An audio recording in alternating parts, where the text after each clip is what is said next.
Hello and welcome to Unparliamentary Languages US Election Special, a podcast that was made in Georgia. How are you, Rob? Tired of waiting. How are you? Yeah, as I posted today, I've been following this with quite a few Americans on Discord who are friends of mine in another community I'm a part of. And as I put it this morning, day 5 in the big election house.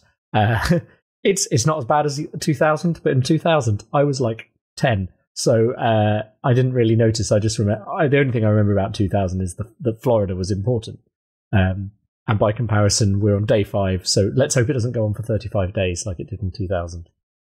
I don't think anybody could cope with that right now. No, I think it's been very tense. I do think things are narrowing to an answer, but we've pushed this episode back just for the listeners. Like, we were planning on recording. We knew we'd already be recording after the election. That was fine. We normally try and record earlier in the week. We're like, we'll wait 2 days. We'll know by then. And what fools we were. And then we pushed it back to yesterday, and then we pushed it back to Saturday with the hope that there would be a big batch of Pennsylvania ballots that would answer something decisively. But we'll get to all of that in the episode that's coming up. Suffice to say, we don't have an official answer at this stage, but we think we know where it's going.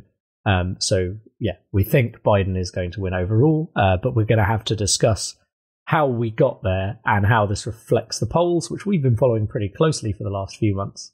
Do you want to kind of set us up for where we were before, kind of recap our polls update from last time, essentially? Yeah, I think it's always just worth looking back at what we were looking at, particularly 538 and their election forecast. So their model, which isn't...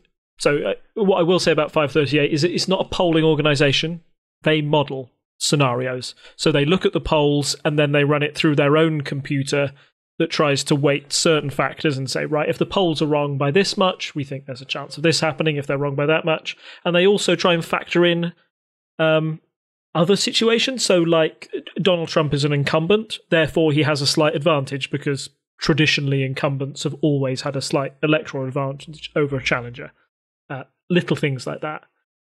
So the 538 prediction said that Biden is favoured to win the election and wins 89 times out of 100, with Trump winning 10 times in 100 and one dreaded scenario of a tie happening one time in 100. The polls in general said that Biden was about 8 to 10 points ahead nationally. So you would think going into an election like that Biden would be expected to win fairly easly. You'd expect a result soon. You wouldn't be expecting to wait 5 days for a result. There was also like a potential for a landslide. People were talking about possible flips in Texas, of all places, which would have been, if that had turned blue on election night, that really would have... I think that would have been one of the headlines. Because that's 35 votes, and we'll get to the electoral college system, but it's big. It's up there with California. It's not quite as big as California, which is 40, I think. Again, I've been looking at a lot of numbers recently, so if I get something wrong, it's because I've been overwhelmed. No, it's okay. And it's not only the fact that it's big, but it's Texas. It's Republican, right? Like, it's one that sticks in your head as, being a solid red state. So the fact that was even appeared to be in the running at some point, according to the polls, was, would have been a big win. I don't know how much detail we're going to go into on Texas later on, but just want to say that there are demographic shifts going on in Texas, and it does seem to be shifting more blue. So it's like, we lost that amazing kind of election night story that we might have had out of Texas, but it's definitely one to watch in future elections, and I'm sure we'll be talking about it then, because it is interesting how that state is shifting and how the map in general is shifting. Oh yeah, definitely. But I think I don't know about you, but when I went on the day leading up to the election over here in the UK, at least for the whole of Tuesday, I kind of had this knot in my stomach, a memory of 2016, being like, oh, I just remember that feeling of what happened, where before the election I was so confident that Hillary Clinton was going to win. I trusted the polls and, thought she stood a very good chance. And who could who is going to beat this chance of Donald Trump, who's not even a politician, blah, blah, blah. Everybody seemed to go into the 2016 election with what I would say is an overconfidence and an assuredness about the result on the Democratic side. Equally, I think going into 2020, everybody who supported the Democratic side kind of had this horrible memory of 2016, remembering that it could be close, so nobody sort of wanted to jinx it or feel overconfident. I think it was just nervy. Do you think that's a fair assessment? Yeah, I mean, so personally, I probably was thinking quite bullishly about it. We've been following the polls quite closely. I've discussed it with you. I was more switched on than I was in 2016, so I felt more like I understood where this was going, and I thought I'd paid attention, and I was taking into account the idea that the polls had been wrong before and had therefore been adjusted. So I was kind of going, I think it's probably going to be fine. And then, so I was quite bullish throughout the day until my American friends started coming online and discussing. And obviously, that's where I'm definitely in a bubble here. I don't know any online Republicans who aren't like people on Twitter, like Trump, obviously. Like, I don't know any real online Republicans. So it's very much a bubble. But obviously, there was this general sense of dread and worry and concern because they'd lived through 2016 in a way even I hadn't, as someone who'd kind of sat online with some people. So, yeah, I think that kind of tempered my feelings, and I kind of was like, well, we'll see how it goes. And then everything kind of started off going in the way things were predicted, except for Florida, and that's when I started to be like, and I started refreshing Nate Silver's page a lot. And also, kudos to this team on GitHub who have produced a scraper for NYT. We'll get to this way later on, but that has been in my feed for the last 3 days, just pinging me whenever any vote counts come in, which is probably not good for my mental health, but it's what I've been doing. So yeah. I think I started off quite confident, and then I started to go a little bit. But yeah, I think as election night happened, I remember just sort of looking at my phone, and there was a couple of rumblings on Twitter that Florida maybe wasn't looking that good for Biden, or provisionally. But, you can't trust Twitter. You don't know who the source is there. There were people I wasn't, aware of. They were just coming into my feed. So it was like, okay, it would be really nice if Florida went blue, because clearly if Florida goes blue, that's a huge amount of votes away from Trump. You can probably tell which way the wind is blowing. The other thing to note with Florida, it was mentioned, the reason Florida didn't super concern me when it happened was I went in knowing that polling in Florida is generally quite bad, even with their improvements. So I think I must have listened to either Left, Right and Center or one of the other American podcasts just before election night, and they were like, yeah, Florida, they're not very good at doing polls in Florida. So I went, okay, it's an upset from what we were expecting, but it's not so big an upset that I'm going to worry yet. I also had to get up early for work in the morning, so I just went, I'll go to sleep. And it looks like Trump's winning. Maybe we'll have the reverse of 2016, where it looked like Hillary was winning. Everyone went to sleep and woke up to Trump. So I was just like, I can't do this. I can't stay up till 6 a.m.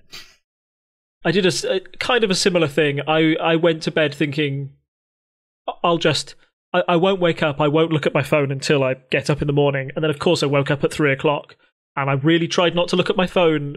And then I did. And then I saw the needles, the NYT needles, which had Trump winning in Florida, North Carolina, and Georgia by about 2 points at that time. And those were sort of earmarked by the New York Times as 3 states Trump kind of had to win to get re-election. If Biden won them, then there was a good chance that Trump wouldn't. So the fact that those were all going Trump's way at one point was just nervy. And it looked like, as you woke up on election day, it was clear that Donald Trump had outperformed the polls in several states. It wasn't going to be a landslide, and that he clearly done, something was going right for him. It wasn't, even though, this podcast and other media commentators, had been pointing out lots of times before, Trump appeared to be a president who had mismanaged coronavirus to a great extent, and we felt that would have a bigger impact on the election. But he seemed to just kind of shrug that off in the early days, as it appeared that he had done seemingly the impossible and been able to, turn the presidential race in his favour. So, we had this expectation from the polls. The polls may have been slightly off, but not necessarily outside of their range of error. What is it that Trump did right?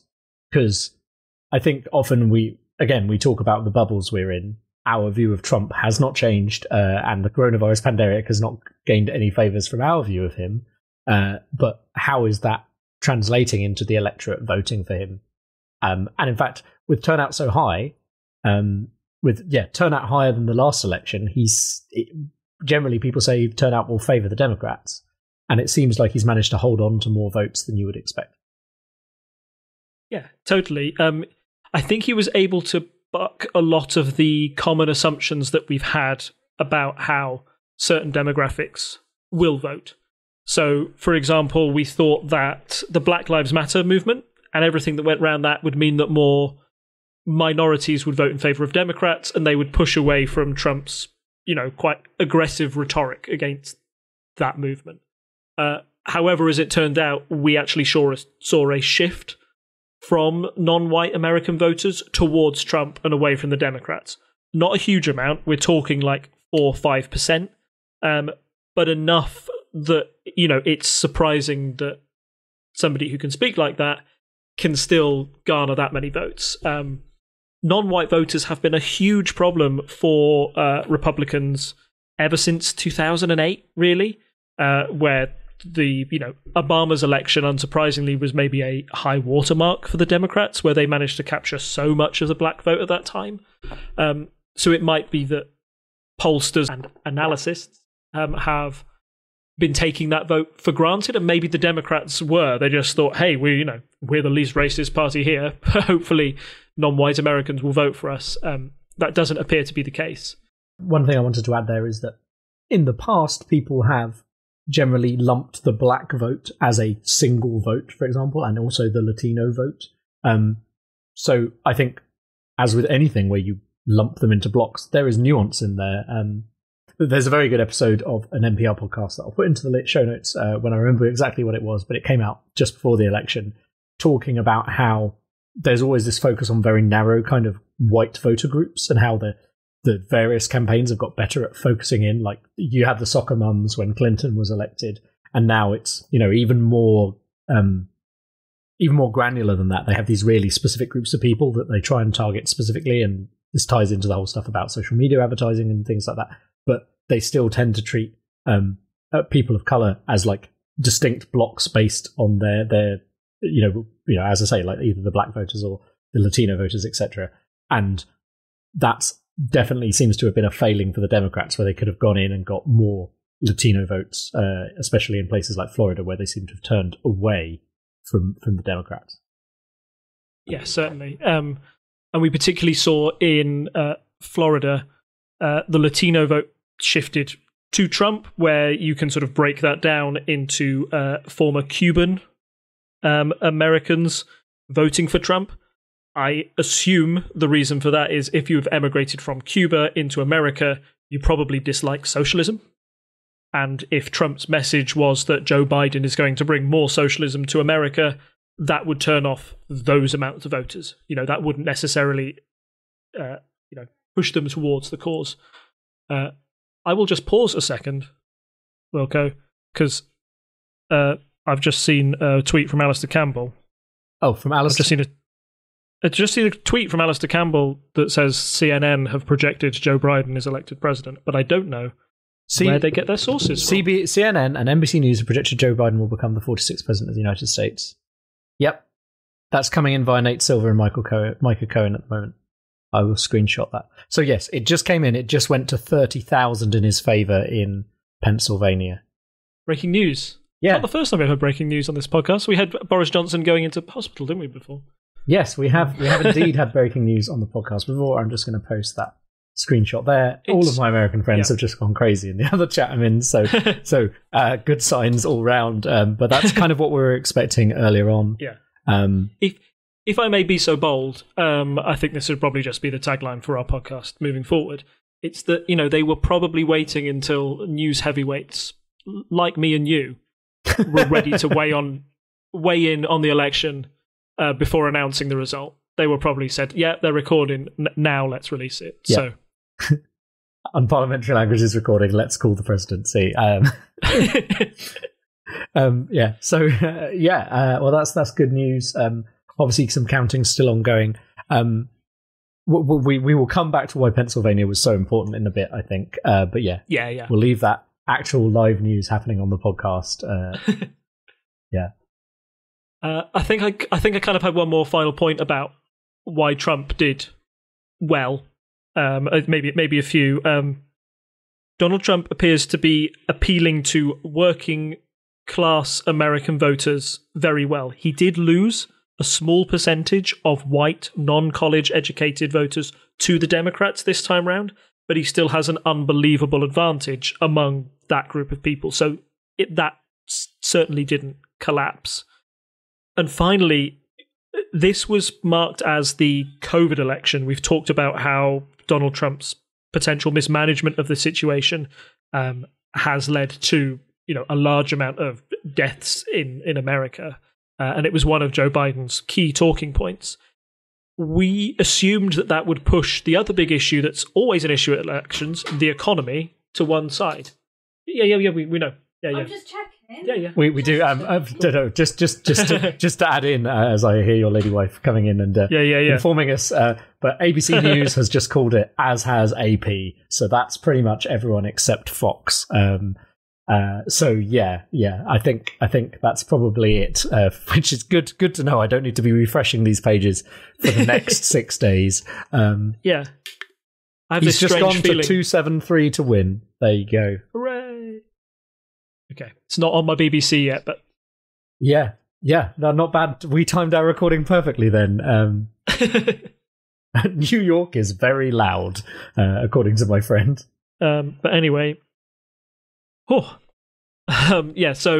final point on Trump is that we'd all forgotten about the economy, essentially, and the economy was pretty good under Trump.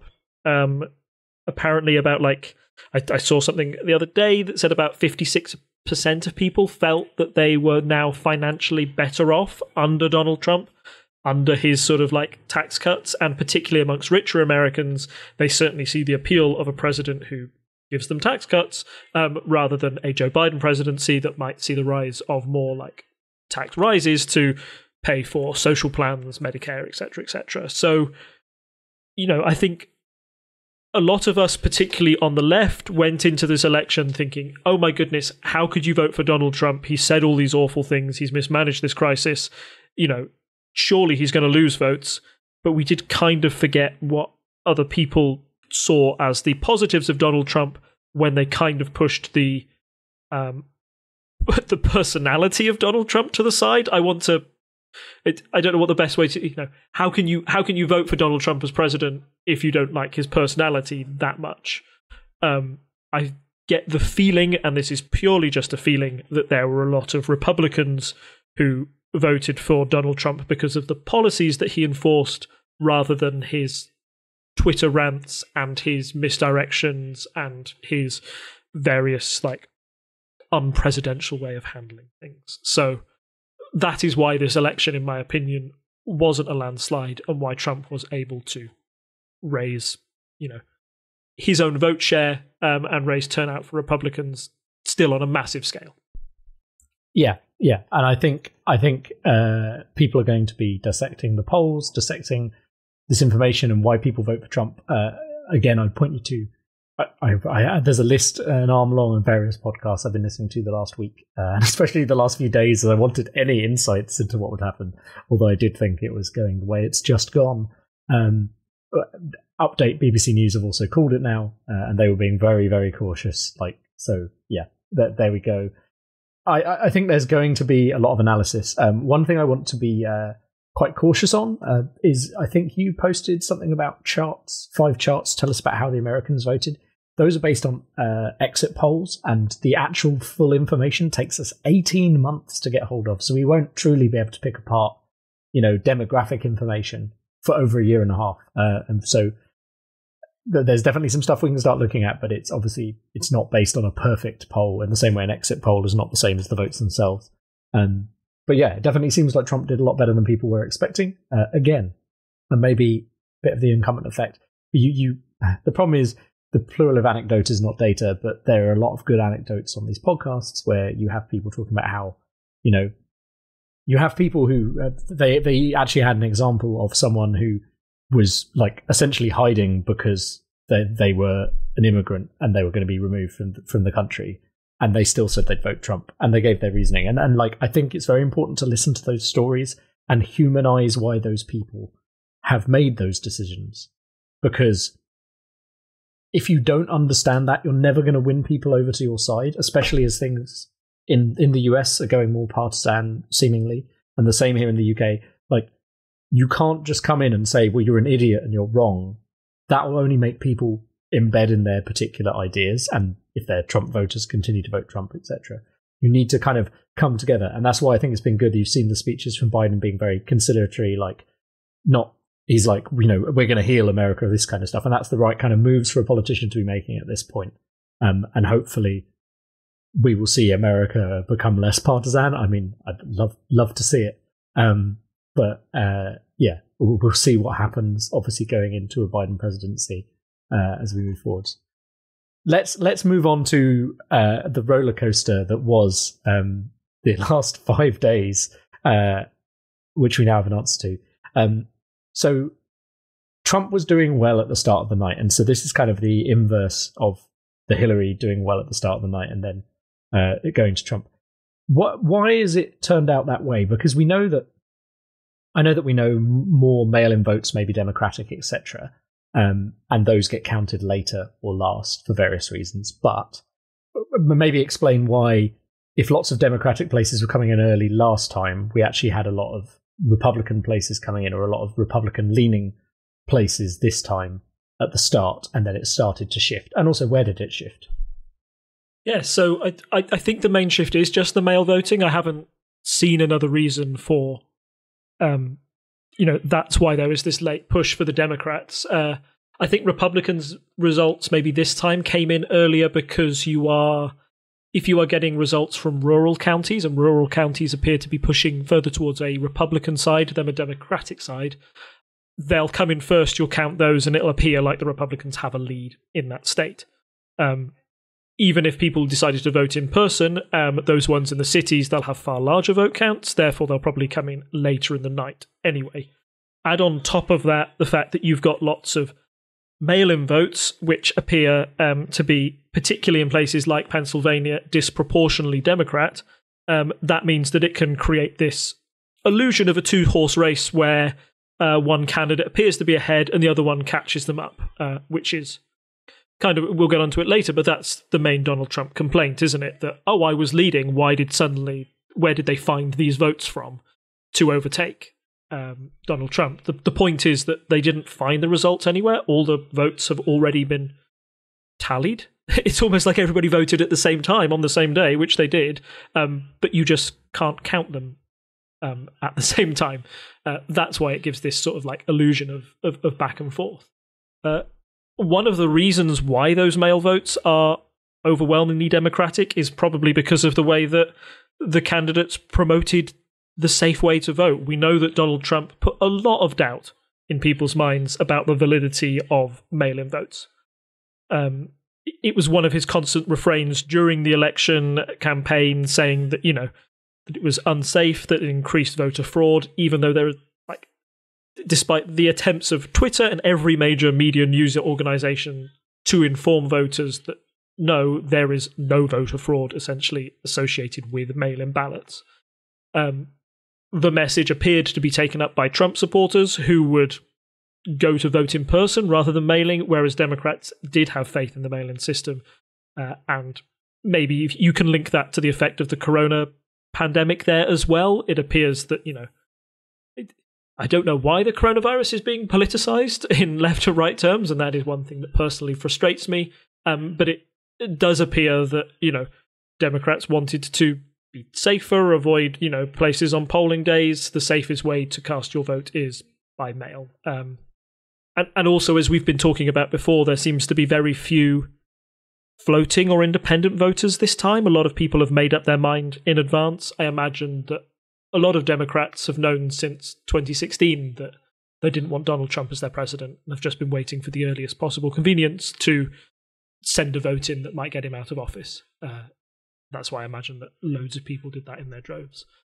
So that's kind of, I think that's the big picture of those, states that started to turn slowly back for Biden. So you've got Wisconsin, Michigan, and Pennsylvania. Pennsylvania was one where Biden was behind by a lot on election night, but because of the overwhelming amount of mail-in ballots and the ones that come from very strong Democratic areas like Philadelphia, which I think was polling at about 80% for Biden, which seems to be like a crazy big amount, and like a crazy big difference in the cities.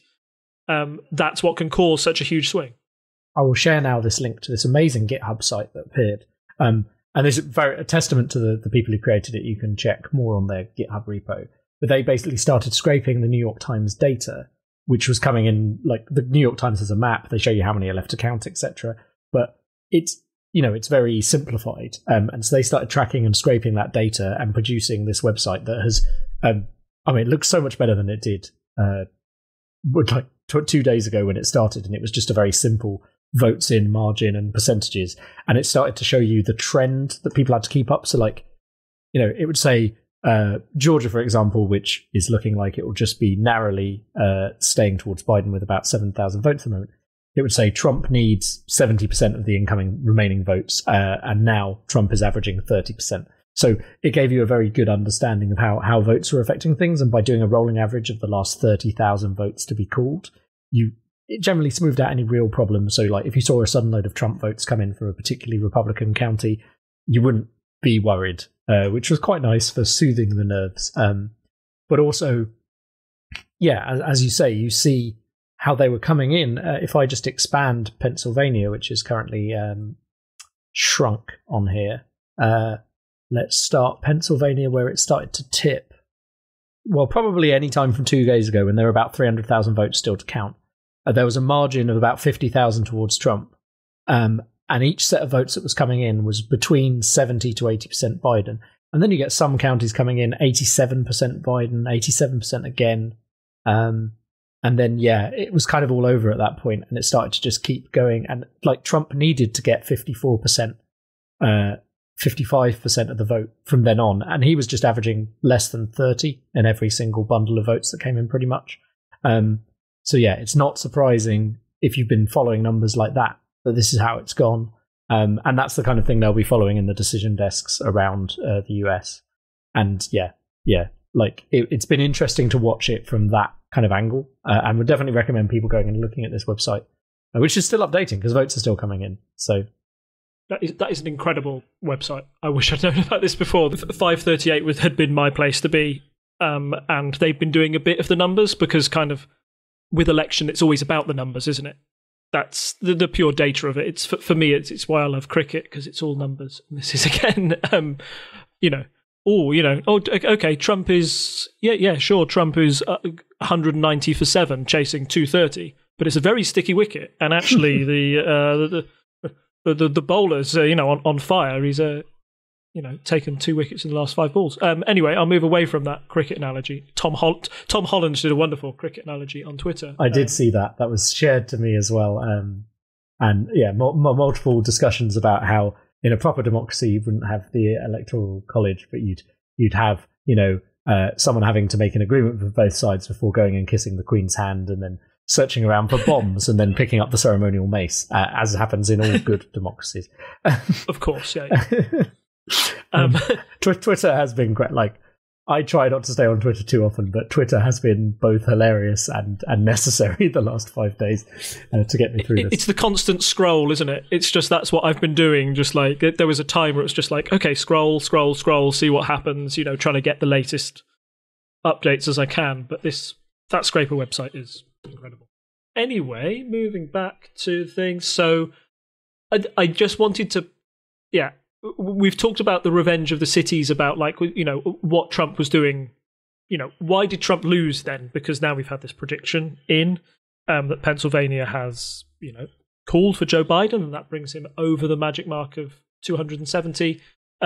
Where were there a few things where you can kind of see that, Trump may have had a slight faux pas? We've talked about the big things, but it's even maybe the little things you do that can turn you off a person. So, for example, in Georgia, they used to have a member of Congress there called John Lewis, who was a major civil rights activist, who had notably been one of the ones that refused to turn up for Trump's inauguration. He passed away this year, and as a result, Trump, who was expected to go to his funeral, refused to go. And that upset a lot of people in Georgia. And when the vote tallies came in, one of the batches of vote tallies that actually brought it out of Trump's control and into Biden's control were votes from the county where John Lewis once governed, essentially. So you've got to think that, little things like that might be in the forefront of people's minds locally about why they dislike Donald Trump so much. Equally, in the state of Arizona, which is still very close, I mean, at the moment, that is still very much a tipping point state. It could go either way. I've seen the latest batch of results come in, and Trump needs 59% of the remaining ballots, which isn't impossible. That's one of the ones where Biden might actually slip back out of control there. But anyway, that was a state which used to have John McCain as its senator.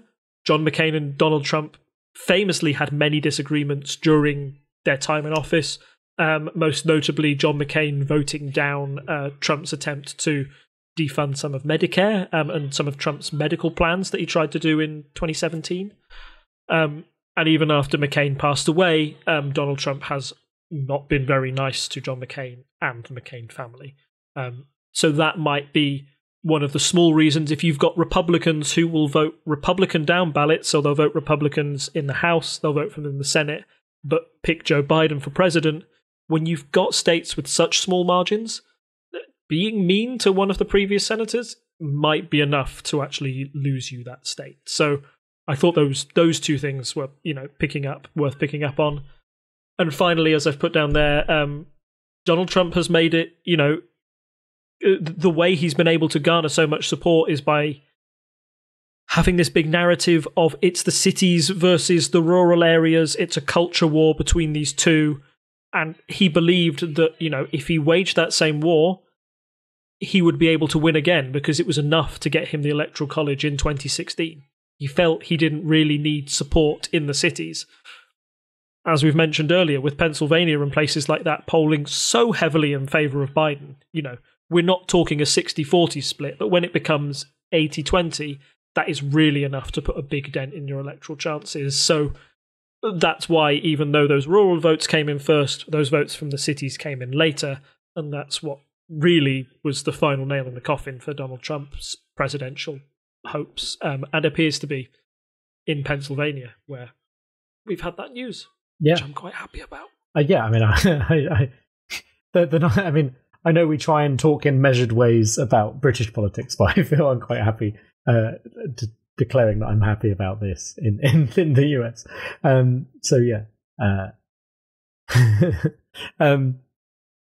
It's made my day. Do we want to move on? It's made my 2020. Let's move on.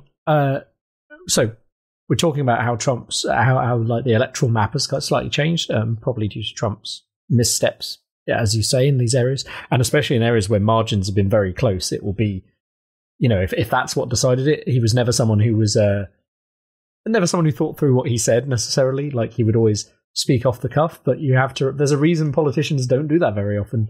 You accidentally alienate a key set of voters. As the vote started to change, how did Trump react to that? One would imagine not well. Poorly. No, you have chosen poorly. Yes, precisely. So he didn't react very well. One of Trump's big outlets is, of course, Twitter, and that's how he's often in the past been able to go over the heads of major news organizations to get his view across. Okay, that was kind of what he's been doing for years now, maybe won him the presidency.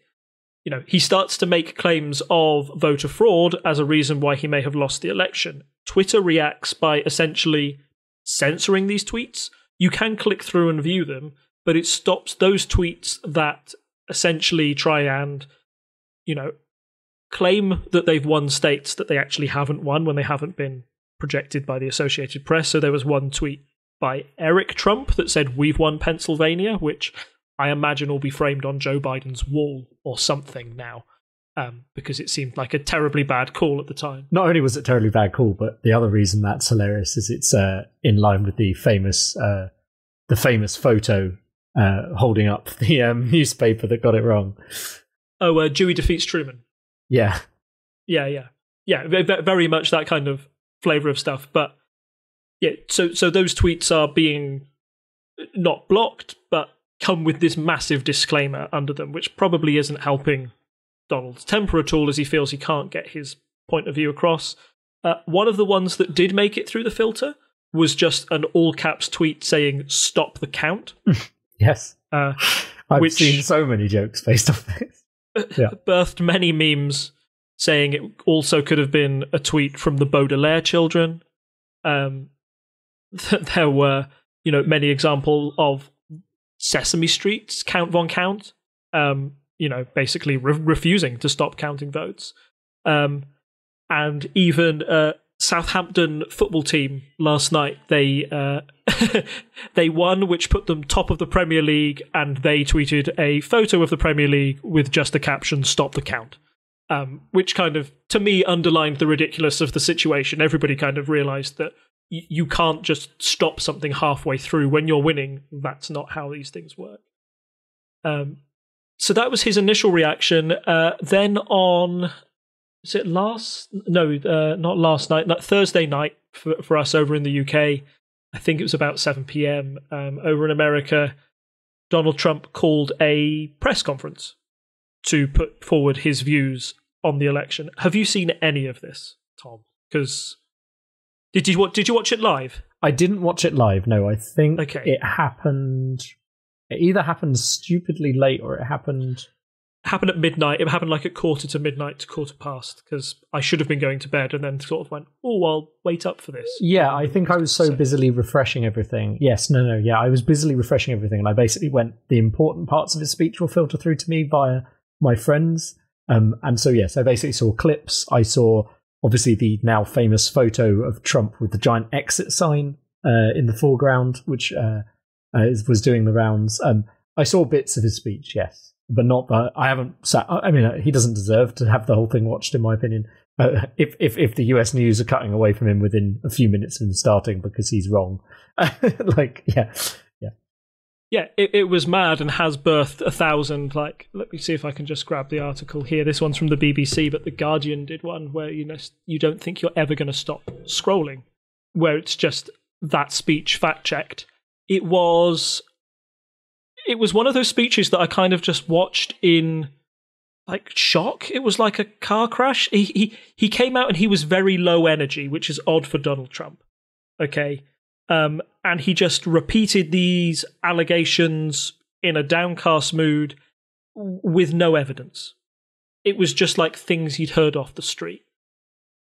And he rambled on for about 20-25 minutes. It was one conscious stream of thought. There were didn't seem to be any pauses, any cuts for breath, just a pure inner monologue from this man about why it was so unfair that he'd lost this election. And of course, what came with that was a lot of mistruths and lies. And I think what impressed me about how the media handled this speech, you've already mentioned how many news organizations in the US cut away to basically say almost automatically, I think even from the start, he said one of his opening lines was, "If you count the legal votes, I easily win. If you count the illegal votes, then it's up for grabs." It was this really weird line where, like, because Ivanka also tweeted something similar, and it's like, yeah, I mean, if you count legal votes and don't count illegal votes, that's how an election is counted. So it's like they're trying to toe this line maybe of saying something that sounds safe. Like, I mean, saying you should only count legal votes is an entirely reasonable thing for a normal person to say. But when it's being done in this way to intentionally kind of undermine the legitimacy of the vote, it's wrong. But it's like, I don't know if they thought they were being clever. Like, you see what I mean? Like, by saying it, being like, but it's obviously claiming that there's a load of illegal votes when there was no evidence for it. Yeah, and it's almost like I don't like to characterize Donald Trump as stupid. The man is the president of the United States, okay? But it does appear to me that when he's talking about legal and illegal votes, and a big part of his complaints is that they are counting votes past election day, he seems to think that's wrong, when actually, like, it's just what happens in every election, that votes are often counted way after election day. In states that are called, or in California, which was called super early because of course it's Democrat, they're still counting votes because you have to count every vote to get the final tally. The only reason why it's not important is because it was called super early. Trump saying that you can't count votes after election day would also disenfranchise all those people that vote overseas, military votes, etc. It's not a new thing, but he appeared particularly aggrieved by it. Why? Because it was going against him. Because he'd seen states slip away from him that he thought he might have won. And I just think it's the fact that it's, he's going to challenge these results. Any politician in his position probably would challenge. There have been a lot of comparisons towards 2000 and how long that fight went on for in Florida. That was an election that was incredibly close. It went down to one state, and the votes were about, I think there were hundreds of votes in it in the end rather than thousands. It was an incredibly tight margin to decide the president of the United States. However, this one, as we've already discussed, is different in a lot of ways. Before Pennsylvania has been declared for Biden, as we've had breaking news in the past half hour, Trump would have also not only had to have overturned a decision in that state, but in Arizona, Georgia, and Nevada as well. Those are four incredibly close states, but he has to fight on four fronts. Also, you've got things like recounts in general. Recounts in elections don't tend to actually overturn the winner. They happen in very narrow margin states, and there's already been a recount that will automatically be triggered in Georgia because it's so close. But they are still quite accurate. So there was always a very narrowing path for Trump to come back to this.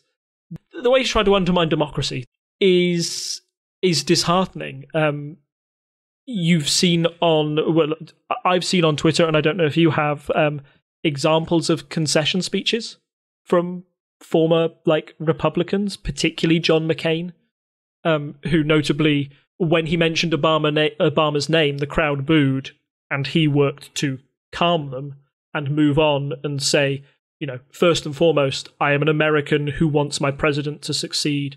We will give the president-elect Barack Obama all the help we can to make America great, essentially was his speech. You really don't get the feeling that Trump is going to do the same from everything that's gone on so far. I think only my final point on this and the undermining of democracy is that it hasn't come from just Trump himself. Many Republicans, at least before this result was decided in favor of Biden, have been keeping silent on the matter. Not many have spoken out and said, "Oi, this isn't the way you act in a democracy," which I think is disturbing. And I also think the claim from some on the right is that you on the left, you also complained about the legitimacy of democracy in 2016 and the Brexit referendum, okay? Because some might say that, they thought that the election was stolen by Russia, etc., or that things were influenced in that way.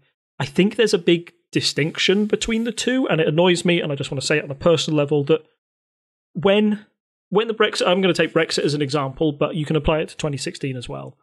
When the Brexit referendum was lost, there were those on the Remain side of the argument that felt cheated, because they felt people had been misled and had voted for things that couldn't possibly come true. For example, that big thing on the side of the bus about, all of this money will go to the NHS. A promise that hasn't been, a promise that has never been made good by any political party after the results of that election. That's why people on the left feel that it's undemocratic, because politicians aren't following their promises. But not at one moment did anybody on the left dispute the results of the Brexit referendum because they thought the votes had been miscast or ballots had been lost. Yeah, no, the arguments against it were that it was very bad to make a decision based on a non-binding referendum that won by such a small margin, not that any of those votes were incorrect. Correct, and that they felt that people had been misled rather than the system being at fault. However, I feel that if the result had gone the other way, do you remember before the Brexit referendum that some people were turning up to poll stations with their own pens rather than pencils? There's always some stupid story like that, but yes, I do remember that. Yeah, but because they feared that, MI5 were going to take the ballots and rub things out if they were in pencil. Like, that was one of the... And if Remain had won, I still feel there would be some on the right trying to undermine the system, the democratic system. And that's what really annoys me about what Donald Trump is doing now. He's not attacking, he's not saying, oh, I feel the people have been misled by democratic promises that can never be fulfilled. Promises the Democratic Party, that they can't fulfill. He's just having a go at the system itself. He's saying it's ridiculous. He's proclaiming that mail votes are fraudulent, that ballots are being snuck in. One of the big conspiracy theories on the right at the moment is that software has a glitch that automatically gave 6,000 Trump votes to Biden, and that they can hack systems like that and rig elections. The sad thing is we shouldn't be surprised. Trump has been talked about rigged elections in the past. When directly questioned if he would accept the results of the presidential election, he's been coy or declined to answer. But the fact that it has been happening over the past few days, and unfortunately, even though we're all quite happy now that official press agencies have called the election in favour of Joe Biden, I don't think it will be the end of it for Donald Trump, who I think will continue to fight, sue, and try and put forward this claim that he can win those states back, or the fact that those states were unfair against him in some way. But I think the big point that you mentioned about how recounts and things like that, I mean, there's nothing, like, he keeps saying, I'll go to the Supreme Court, but the Supreme Court can't step in and say, half those votes don't exist after they've been counted. You also have to go through a process where things eventually get up to the Supreme Court. You can't just ring up the Supreme Court and be like, hey, like when it happened with Gore and Bush, it was a decision that eventually got up to the Supreme Court. Yeah, and the decision in that case was that Gore wanted the recount done by hand. Recount done by hand, yeah, rather than by machine. And in the end, the Supreme Court said, no, you've got to take the result that came from the machines. Which is kind of there is something to argue there. Nothing that Donald Trump and his lawyers have, that they've tried to get past the courts in Philadelphia or anywhere else they're fighting, appears to have passed muster in either the lowest courts. So there's no point that, there's no way it's going to the Supreme Court at the moment. I feel Donald Trump is just using it because he knows he has an advantage there and feels that's one of the aces, one of the tricks that he can play. But yeah, I can't see how he even gets this to the Supreme Court at the moment. Yeah, and again, the other thing I just want to touch on, you talked about recounts. I know I've seen a lot of people being worried about recounts and that don't count your chickens till they're hatched and all that kind of stuff. But the reason they can be quite confident when you get out of these recount margins. So firstly, places like AP only call a state when it's outside of that range of a recount. So Pennsylvania is now outside of the 0.5% that would allow an automatic recount to happen if Trump asked for it. So that means he's definitely won that state if he can maintain that lead, and it very much looks like the remaining places are going to lean heavily Biden, which is why they've been able to call it now. They've been being very cautious on this call, which is why we've waited 5 days. But if you look back, and I think Nate Silver had a few examples on 538 of how much the vote can swing the other way when you have a recount, it's like 300 votes. So, even Georgia, which is on a knife edge at 7,000 votes, is not going to flip if that recount were to happen. So yeah, there's no really, you can call for a recount. That's entirely fair and allowed, but it's not reasonable to expect it to change the result that much. And also, it would have to change the result in like 6 states. So it's going to be a hard time. But it essentially, that's why Pennsylvania was so important. It doesn't matter once Pennsylvania's called. We've got 273 for Biden, and that's all that matters there. So that's a good way of looking at it, I think. So we've gone through all of that. We probably want to come back to the polls a bit, I suppose. And I think a lot of people are very focused on the election here, and it'll be bigger news in the US than it is over here. But the other thing that happens every 2 years is we have votes for for Congress, for the House and for the Senate. So can we have a look at those results, which were actually not as good for the Democrats as we would have expected, given they just won the presidency, and use that to infer anything helpful about what happened with polling this time round? Yeah, I think, one, the votes in the House and Senate show that the Republicans had they didn't have a very good election. They didn't win the House. The Democrats are still projected to win the House, but they were able to win seats back, and most of the toss-ups went in favour of Republicans. So I think that might show that the 2018 midterms were maybe a high watermark for the Democratic Party.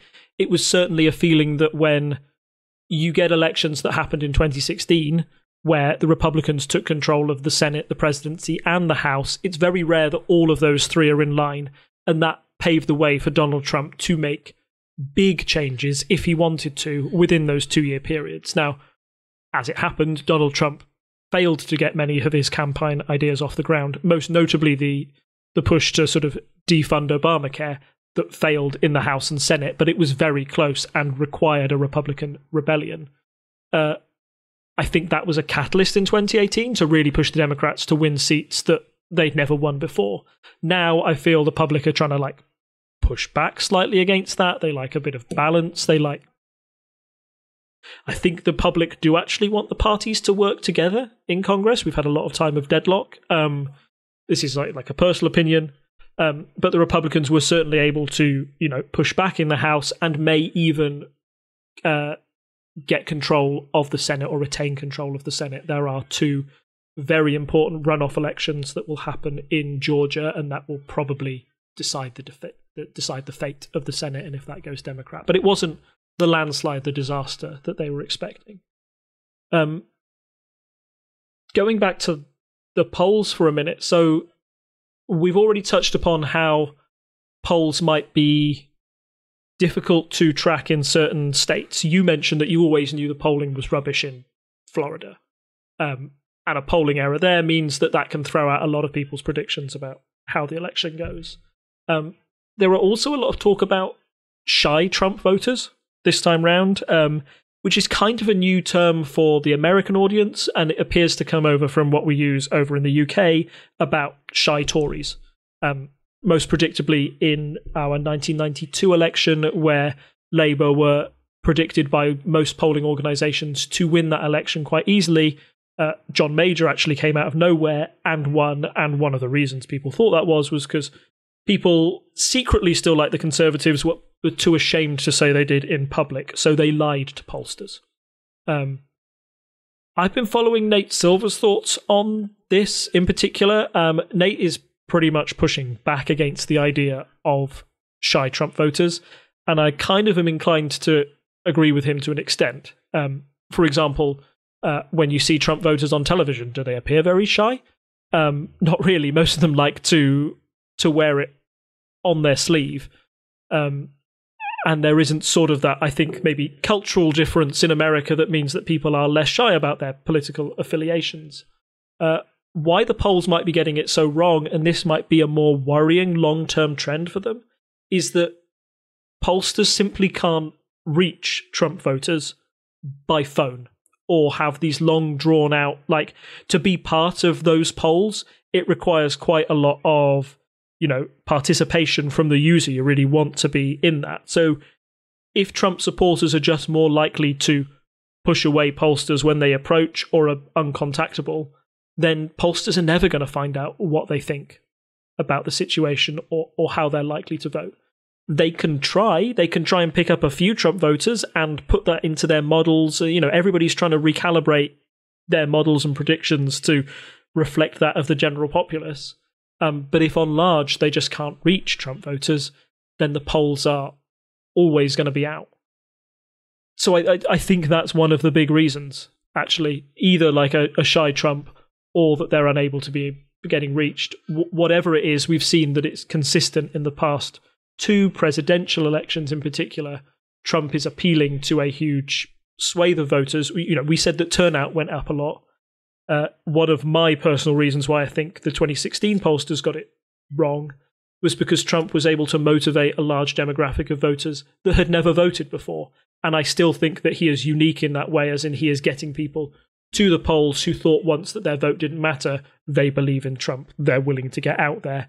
And they've never been part of the political conversation before. It used to be one of the maxims amongst, pollsters, and that is all you can say about non-voters is that they don't vote. So why would I include them in my model? Maybe pushing back about that question about why the polls got it so wrong. The other thing to remember is that, we've already talked about how Biden is catching Trump up in many areas because of the mail-in ballots. We've been focused on those battleground states, but he will also be catching up in other places around the country because of those mail-in ballots, in Democratic ones. So when we look at the final popular vote difference, it's been one of the more frustrating things for people who, want to get rid of the Electoral College, for example, when you're voting for one president to lead the country, just one person, you'd think every vote would count. It's never been disputed that Biden would win the popular vote. In fact, I don't think he's ever been in any of those projections behind in the popular vote.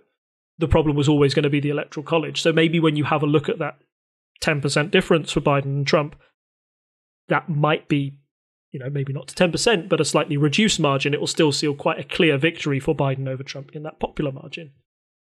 Also, those polls seem really wrong on election day when Trump has appeared to be winning. As everything catches up, they kind of tend to float towards where the eventual polls were. It's just, the problem was if those polls were out by 1 or 2% and they ticked it just enough for Trump, particularly in those close states, that becomes a normal polling error rather than a massive polling error.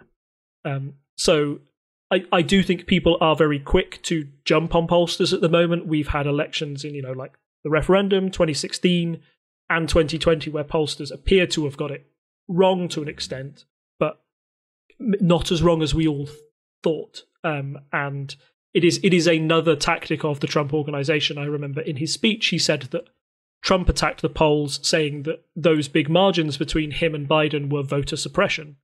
Which is not how voter suppression works, for the record. Which one, it's not voter suppression. 2, turnout was larger than ever. So if it was voter suppression, it failed on a massive level. But I do think Trump is always keen to discredit the polls because he feels that, if he can discredit the polls, he would never have to listen to an opinion poll again about how to make a decision in the White House. And guess what? He won't have to anymore. Yeah. So I just want to add 2 points there. So one, yeah, I agree with you. I think people are very quick to say the polls are wrong, and I think it's often more accurate. It's like when people say that something scientific is wrong, and it's like, well, no, we specified within a narrow window a certain result that, if you fall outside of that window, then sure, that's wrong. But if you're in that window and there was always a margin of error, sure. Florida does seem like there was probably something off, but I already heard people ahead of time saying that Florida polls are notoriously difficult, as you mentioned earlier on. So I don't think that's the same as saying polls are wrong and bad. But yeah, it does mean you have to be cautious when you're looking at the polls and not assume they'll be the result. But that's always been the case. It's just some people started trusting the polls too much, I feel. The other thing to add was you said about high turnout and all of that.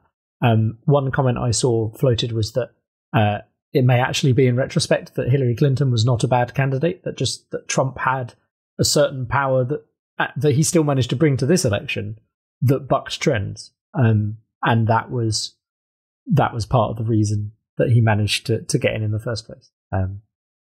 So yeah, that also put like we've spoken before about this kind of, cult of personality around him. Like, I think it's very different to the kind of, you had a very Obama supporters. You always have very a person supporters, but Trump kind of had this wider base that we've been talking about for some time that kept him buoyed throughout his presidency and into this election. So maybe Trump was definitely on to something, but it's not necessarily, there were lots of things going on, changes in tactics and so on.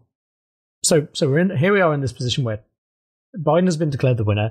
We're waiting to see, obviously, for all the votes to come in, but officially speaking, the actual result happens on December the 14th when the Electoral College meets and all the electors go and select. But yeah, I mean, if everything is predicted now, that's where it's going to go.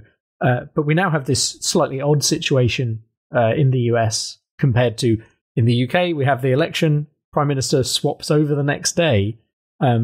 Because they have this, not only do they have this long tail for voting, which, I know you have to factor that in if it's going to take some time, but because of when the inauguration is set, we actually have Trump sat there in the White House from now until the 20th of January. So what's going to happen in those few months? Trump's a lame duck, I think, is the term generally used at this point, because we know he's going away. The Secret Service and people like that will have set up their protections around Biden as president-elect. And so, what other than ranting and raving on Twitter, until he loses his Twitter account when he's no longer a president, which will be quite funny to watch, I'm sure. Other than ranting and raving on Twitter and, making his talking points and stuff, where does that leave us for a few months while we're waiting for Biden to come in?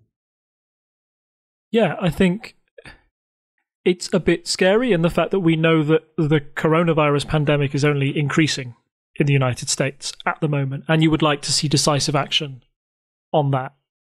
If the president is going to be in a mood to deal with that, or the vice president and his task force, that's yet to be seen. So I think it's worth remembering that we were in the middle of a big health crisis before and during this election. It has not gone away. And it won't go away just because Trump has lost. So he does have to deal with that. How he reacts, I don't know. But it'll be very interesting to see if his mood changes on that, or any inaction on his part, again, could be very irresponsible, I think. So that's the one big thing. That's the one thing that's on my mind most, is that you still have this massive crisis. It still needs to be dealt with. A stimulus package was basically put on hold until after the election because it couldn't get through both the House and Senate. There has to be some momentum behind that. Otherwise, people are going to lose their homes, their jobs, their livelihoods, etc., because they can't afford to pay anything because of the economic effect of the pandemic as well. So there are certainly a lot of challenges for Donald Trump to address up until January. How much he throws himself into that is up for debate. Secondly, I just think that, you've talked about the ranting and raving on Twitter. Maybe the next question is how long Donald fights this. From my point of view, Pennsylvania is called, and if another couple of states go his way, then that only solidifies Biden's.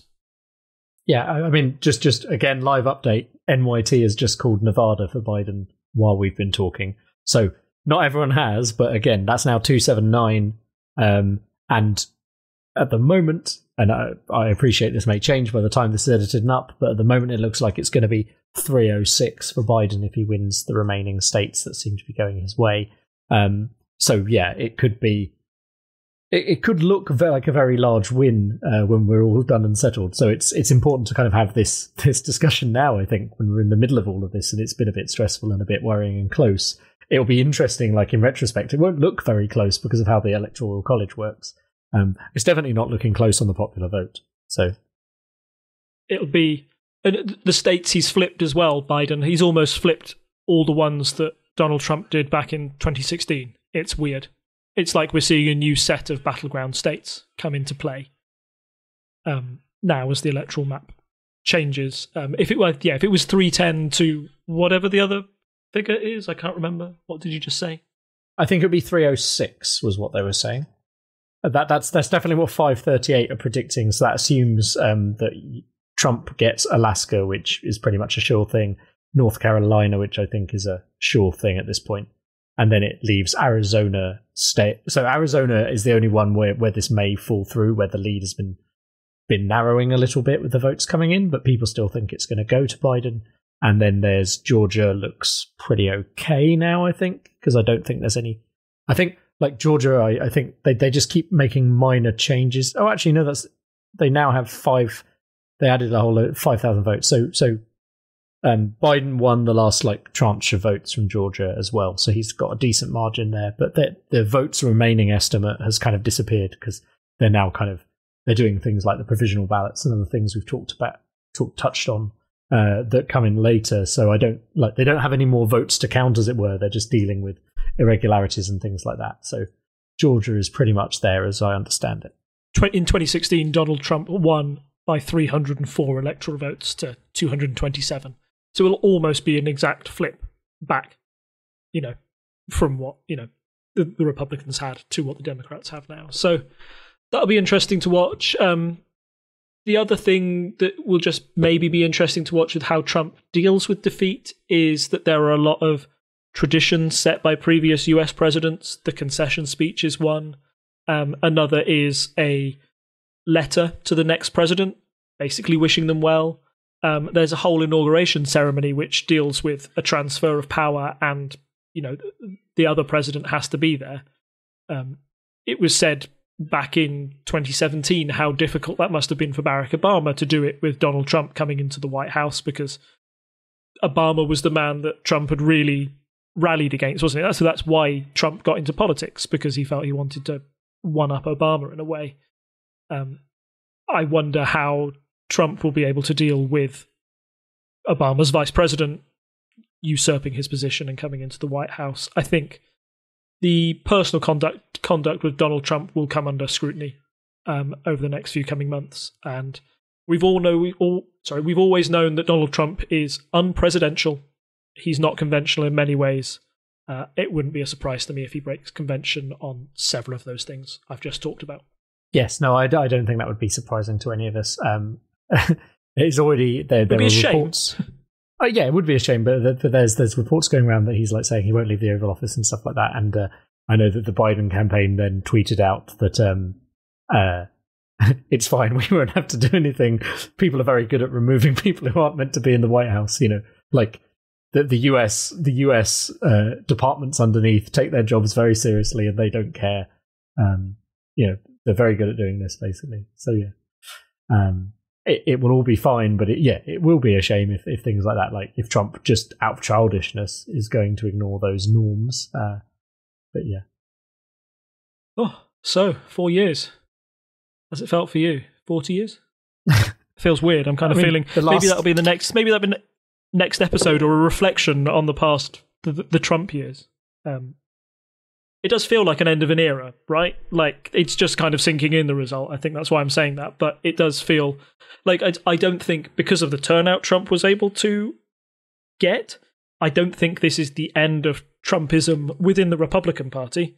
I think many might be felt boistered by that result and feel that, hey, if we get a bad Democratic candidate, we can come back with this and people will still vote for us. It wasn't I think that's why many Democrats were hoping for a landslide, because if it was a landslide and they won every single chamber, then the Republican Party has to go back to the drawing board and work out a new way to get voters on side.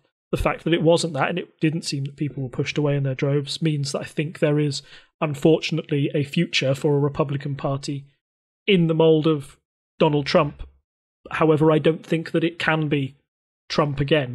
Maybe that's the biggest question. Can they find another cult of personality person like Donald Trump to take that mantle, or is nobody else going to be considered serious enough or flashy enough or celebrity enough to do that? I think that's maybe the next big question we've got over the next 4 years and looking ahead to 2024. Yeah, I think it will be interesting to see because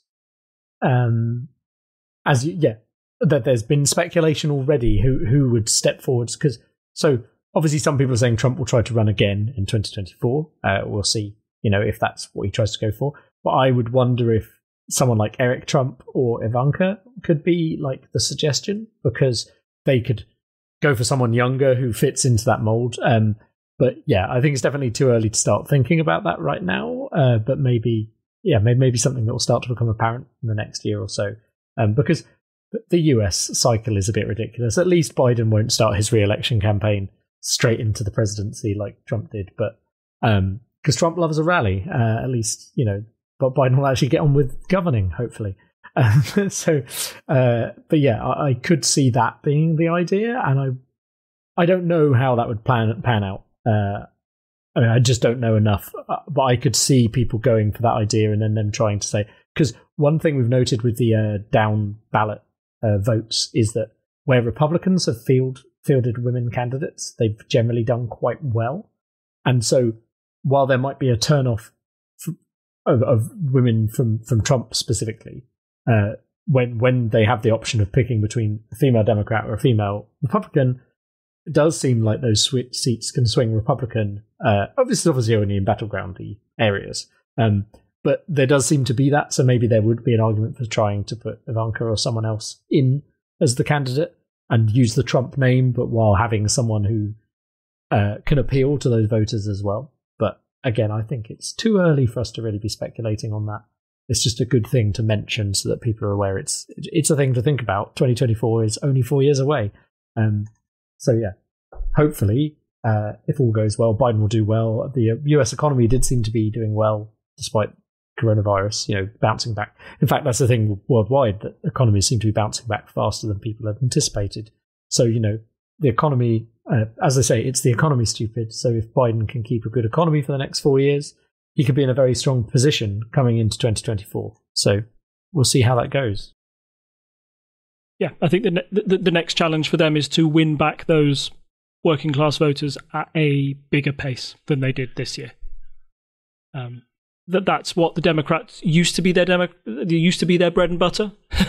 That's why they could pick up those Rust Belt states. That's the big challenge for them. Sorry, I just saw that image you sent me. Yeah, no, it's okay. I thought that's very funny. Maybe make its way into the show notes some way, but yeah. Yeah, history will record that this was Donald Trump's last tweet before he lost the 2020 presidential election, and that was, "I won this election by a lot," which is amazing. It would not surprise you to note that there are no polls this week. General election in the UK is over 4 years away, as is a presidential election being 4 years away. So we've got no polls to look at right now, which is quite freeing, quite nice. We can just end the episode without polls for once. I don't know what our next episode is going to be on. I know you floated some ideas, maybe focusing a bit more on the US. I'd quite like to maybe move away from the US for a bit, and maybe now that this is over, we can have one of our silly season specials we weren't able to do over the summer. But we'll see. We've got 4 weeks of lockdown here in the UK, so I'm kind of hoping nothing stupid will happen halfway through it, because we're in lockdown. But fingers crossed. Yeah, no. I mean, I'm just saying we'll see what happens. Obviously, we react to the news, though with a few days beyond it, it's rare for us to have something live on the air. But I like that we can have a bit of a longer view at things. But if we're lucky, maybe we can throw in a kind of silly season kind of episode in there, or maybe we can ramp up to do a few over the kind of Christmas period so that we're not constantly dealing with the news. But we'll see.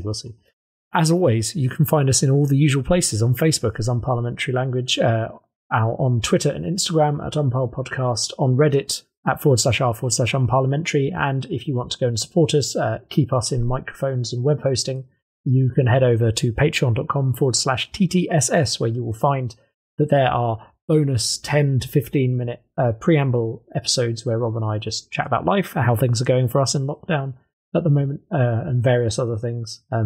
And those are available to our patrons. So go over there, give us any amount of money, and you'll get access to that special podcast feed. And I think there's nothing else for me to say other than it's good night from me. And Joe Biden is the president-elect of the United States. Woo, woo, woo. I don't know. I need some sound effects really there. We'll just go straight to the bongs. Yeah.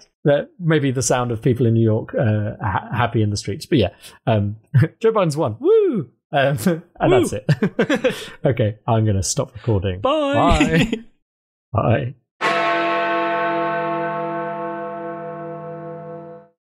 Join Mike and Tom for nerdy conversation with a multitude of guests on Hat of Many Things. Say hi, guys. Hi, guys. Hello. I'm Mark, a librarian and professional wrestling ring announcer. I cast League of Legends. Soteros Philbricato, best known for my work with White Wolf and Onyx Path Publishing on the World of Darkness. Hi, I'm Jason Carl. I'm the producer of V5 at White Wolf. Yeah, my name is Johanna Pettersson, a Finnish game designer.